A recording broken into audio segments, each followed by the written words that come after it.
Goeiemôre vriende, so hier aan die begin van 'n nuwe week. Dit is vandag Maandag 4 Mei 2026. Kom ons dra sommer net hierdie week aan die Here op. Vader, U weet wat persoonlik met elkeen van ons besig is om te gebeur.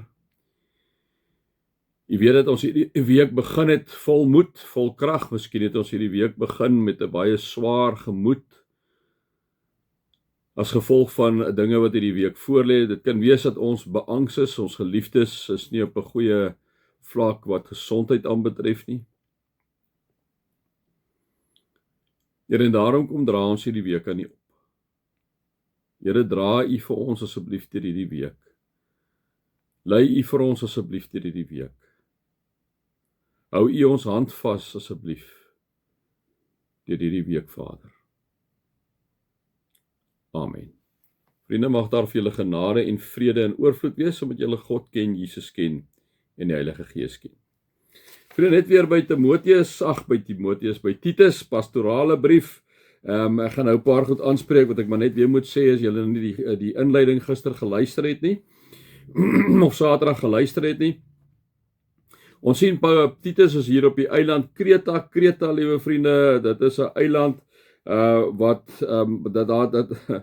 dis sedeloosheid heers daar, oneerlikheid heers daar. Dit is baie erg. Ons lees daar in Titus 1 vers 12, wat ons nou ook gaan lees, waar Paulus self die plaaslike gesegde van die mense aanhaal, waar hulle sê, die Kretensers is altyd leenaars, ongediertes en luivrate. Dit is al verskriklik om van 'n gemeenskap te sê, né? So hulle is hierso, liewe vriende, Titus is in hierdie gemeenskap wat absoluut moreel verwarrend te mekaar is. Hy self in 'n totale heidense omgewing, so moet julle nou weet, dit is vir hom baie moeilik, liewe vriende. Hy stel ouderlinge aan, dit is gister gesê, wat dan spesifiek teen kultuur is, teen wêrelds is, in die sin van, die wêreld lyk so korrup en te mekaar, dat hy verwag van die ouderlinge, en ek het ook gister vir julle gesê, of Saterdag gesê, dit is eintlik van ons almal van toepassing. Het geld in hierdie tyd nog meer. Ons kyk hoe korrup baie van ons regering is, liewe vriende. Baie mense in ons land is, baie mense in die wêreld is op hierdie stadium. Moet ons teen dit staan, en dit is wat Titus kom sê, en Paulus kom sê vir Titus, die mense wat jy aanstel in daai gemeentes waar hulle moet ouderlinge wees, hulle moet totaal uitstaan teenoor hierdie wêreld, want hierdie wêreld is boos en korrup, en daarom sê hy, hoe moet hulle lyk? Hy kom sê die volgende vir hulle, kom ons gaan nou net gewees so, hulle moet onberispelik wees, hulle moet aan hulle vrou getrou wees, hulle moet kinders moet gelowig wees, moenie losbandig lewe nie, hulle moenie teen gesag en opstand kom nie, né? Dan gaan hy aan en sê hy, hoe moet die ouderling lyk? Hy moet nie opvleend wees nie, 'n dronkaard wees nie, 'n rusiemaker of 'n soeker na oneerlike wins wees nie. Hy moet gasvry wees. Hy moet staan vir wat goed is, verstandig, regverdig, vroom en selfbeheers, en hy moet vashou aan die betroubare woord waarna hy onderrig is, né? So dit is hoe jy moet lyk, maar dit is hoe ons moet lyk as kinders van die Here in hierdie wêreld waar ons staan. Titus staan in 'n wêreld wat net so te mekaar is soos ons die wêreld vandag te mekaar is. So dit wat Paulus vir Titus kom sê, en wat die Heilige Gees deur Paulus vir ons kom sê, is ons moet kontra die wêreld wees. Ons moet anders as die wêreld lyk, né? So kom ons gaan nou aan. Nou kom sê hy hierso in vers 10.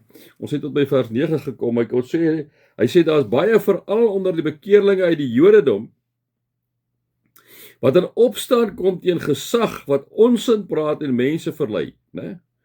Daar is baie veral onder die bekeerlinge uit die Jodendom wat in opstand kom teen gesag wat onsin praat en wat mense verlei, né? So hy sê pas op vir hierdie mense wat sogenaamd tot bekeerlinge uit die Jodendom is, wat die Jodendom aangehang het, en so dit is jou heidene wat die Jodendom aanhang, hulle het amper Joods geraak, en nou is hulle bekeer daar uit, né? Nou kom sê hy, hulle wil opstand kom teen gesag, praat onsin en hulle verlei mense, né? Hulle mond moet gesnoer word. Dit is wel erge taal wat Paulus hier vir Titus sê, né? Hulle mond moet gesnoer word. As ek en jy nou vandag vir mekaar sê, jy moet hy sy mond gaan snoer, dan klink dit dan nie lekker nie, maar dit is die taal wat Paulus gebruik wanneer hy met Titus praat. Hulle mond moet gesnoer word. Nou vriende, dit is ook so, né? Wanneer jy in 'n gemeente, in 'n gemeenskap, in die werksplek of waar mense wat die hele tyd twak praat, Dan moet 'n punt kom wat jy vir die ou loop sê, hoorie, maar jy praat nonsens. Dit is nie lekker om dit te doen nie. Dit is mos nou baie, maar jy kan nie toelaat dat 'n mens onsin of onwaarhede versprei nie, né? En Paulus sê, gaan snoer sy mond. Dan gaan hy aan en sê hy, hulle bring die hele huisgesinne in beroering deur dinge te leer wat nie toelaatbaar is nie, en dit net om skaamteloos geld te maak, né? So dit gaan oor oneerlike wins. Dit gaan weer eens, liewe vriende, geld is maar die wortel van alle kwaad deur die hele wêreld heen, né? Om skaamteloos geld te maak, om bedrog te pleeg, wat ons nou maar wyd en lekker hierso in ons land onder ons regeringslei, meeste van ons regeringslei is, né, en in die staatsdiens, baie van hulle is. Lekker geld te maak, skaamteloos geld te maak. Een van hulle mense, hulle eie profeet het gesê, dis wat ons die hele tyd vir mekaar aanhaal. Een van hulle mense, hulle eie profeet het gesê, die Kretensers is altyd leenaars, ongediertes en lui vrate. Dis vir my so mooi hierdie gedeelte. Kom ons gaan. Hierdie getuies is waar.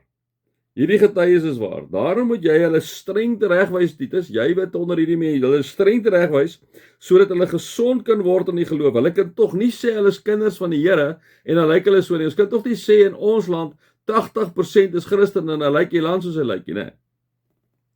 Hulle moet hulle nie langer besig hou met Joodse verdigsels en met die voorskrifte van mense wat van die waarheid afgedwaal het. Vir die reines is alles rein, maar vir die besoedeldes en ongelowiges is niks rein nie, want hulle verstand en hulle gewete is besoedel, né? Ouens wat begin van hierdie pad, die regte pad begin afdraai, vriende, alles is later reg vir hulle.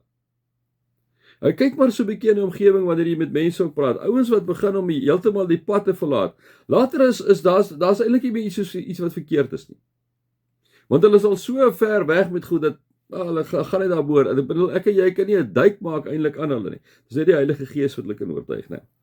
Hulle verstand en hulle gewete is besoedel. Hulle gee voor dat hulle God ken, maar hulle dade weerspreek dit, né? En dit is baie keer wat mense sê dat jy die kerk het, né, wat natuurlik 'n groot belediging is en 'n groot hoe sal hy dit as 'n ander woord, 'n groot vingerwysing na die kerk is. Hulle sê, baie mense sal sê, ja, maar die ouens sit daar in die kerk en kyk nou hoe tree hulle buite om. Ek sê nou altyd, dit is 'n wonderlike plek om te wees, want sondaars hoort in die kerk. Nee, so dit is 'n goeie plek. Ek antwoord altyd mense as hulle vir my so sê. Hulle gee voor dat hulle God ken, maar hulle dade weerspreek. Dit is so belangrik, vriende, dat ek en jy, wanneer ons kinders is van God, moet ons weet, ons verteenwoordig hom. Sy DNA is in ons. Hoekom? Want ons is in 'n lewende verhouding met hom. Ons stap in Jesus se voetspore en ons laat die Heilige Gees deur ons werk. Daarom is ek en jy inderdaad anders. Ons is anders, liewe vriende. Ons kan nie dat ons tuis vind in hierdie vers 16 nie. Hulle gee voor dat hulle God ken, maar hulle dade weerspreek. Vriende, ons dade moet altyd getuig daarvan dat ons aan Jesus Christus behoort. Dit is verskriklik belangrik. Hulle is verfoeilik, hoor weer die taal wat Paulus gebruik. Hulle is verfoeilik en koppig en deeg vir geen goeie werk nie. Hierdie mense wat voorgee hulle God ken, maar hulle dade weerspreek dit. Hulle is verfoeilik en koppig en deeg vir geen werk nie. Paulus tyd op. Vriende, mag daar vir julle genade en vrede en oorvloed wees, omdat julle God ken, Jesus ken en die Heilige Gees ken. Amen.